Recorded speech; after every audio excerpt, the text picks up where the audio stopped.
Dados da Organização Mundial da Saúde apontam que mais de 1 bilhão de pessoas no mundo experimentam algum tipo de declínio da capacidade auditiva durante a vida.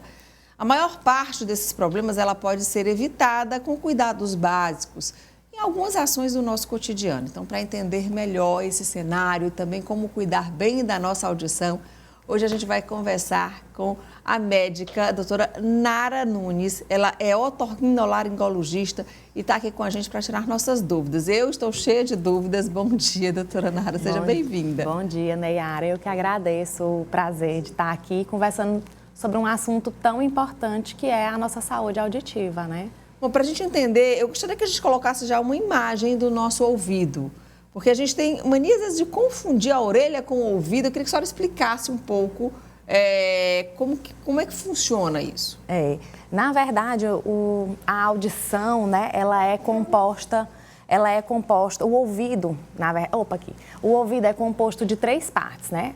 A orelha externa, a orelha média e a orelha interna, né? Então, essa parte que a gente costuma perceber mais, né, é a orelha que é o pavilhão auditivo e esse conduto externo, que é esse canozinho que tem aí dentro, né, que é onde as pessoas costumam querer colocar as hastes, colocar o cotonete, querendo limpar o ouvido. Então, essa parte do pavilhão auditivo e do conduto auditivo externo faz parte da orelha externa. Aí lá para dentro tem a orelha média e a orelha interna. Como deve ser a limpeza correta do nosso ouvido? Na verdade, a gente não deve fazer essa limpeza dentro, né, do conduto auditivo externo. Usar o cotonete lá dentro porque acha que está com cera e eu vou tirar e isso não é legal. O que a gente deve fazer é, após o banho, com a própria toalha, né, ou pode ser usado a haste, mas a limpeza apenas do pavilhão auditivo, do pavilhão aqui, né, da orelha, da parte externa, né? Não precisa colocar nada. Por quê? Porque dentro desse conduto auditivo tem uns pelinhos e ele já faz o movimento que deve ser feito para essa cera ela ser eliminada. Ela vai sendo eliminada, o excesso dela. E ela vai sendo eliminada de forma interna ou externa? Externa. Na verdade, ela produz internamente e ela vai saindo. Por isso que você só deve limpar essa parte externa aqui da orelha. Exatamente. Quando a cera sair, você vai com sua toalha depois do banho e limpa. Mas, doutora Nara, tem muita gente que, às vezes, tem algumas pessoas que elas têm uma produção de cera muito grande, criam um tampão. Exatamente, né? O que fazer?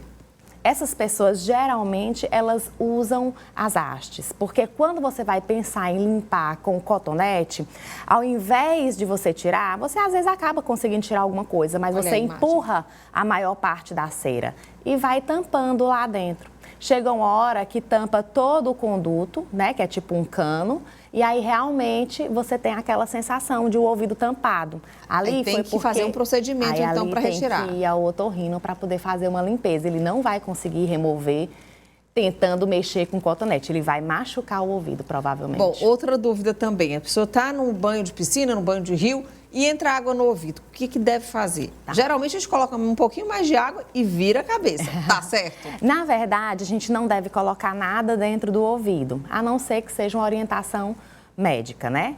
Mas a gente pode fazer alguns cuidados, tentar virar a cabeça, fazer movimentos aqui no pavilhão auditivo, porque às vezes é só uma gotinha de água. E quando você faz esse movimento, ela sai do lugar e dá a sensação de destampar o ouvido.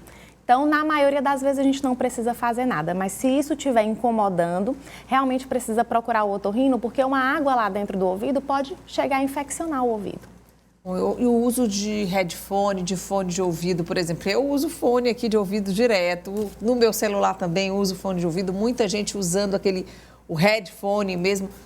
É correto utilizar? Como é que deve ser o uso desse equipamento? Na verdade, é a modernização, né? A modernização veio com o avanço aí dos fones de ouvido. Eles podem ser usados, mas com muito cuidado, né?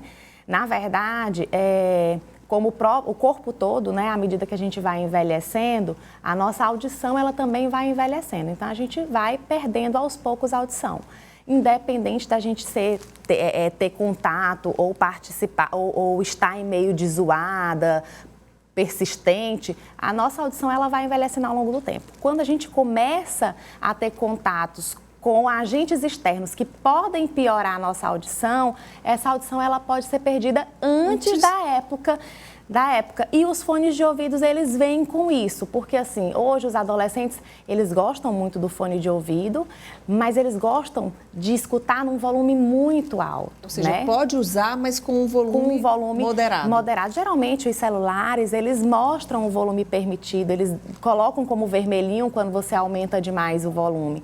Então assim, a audição, em relação aos fones de ouvido, ao som muito intenso, a gente tem que ter 2 cuidados. Evitar o som intenso e evitar por muito tempo. Então, assim, por exemplo, sons acima de 85 decibéis, eles não devem passar de 45 minutos, né, a gente escutando com um fone de ouvido. Então, a gente tem que ter cuidado com a altura, né, com o volume e com o tempo. E para finalizar, pode ser compartilhado o fone de ouvido? O ideal não, ele é um aparelho individual. Tá bom, então muito obrigada, doutora, pela sua participação aqui. Eu que agradeço. Vida Saudável no Notícia da Manhã. Eu que Bom agradeço. feriado. Obrigada. Obrigada.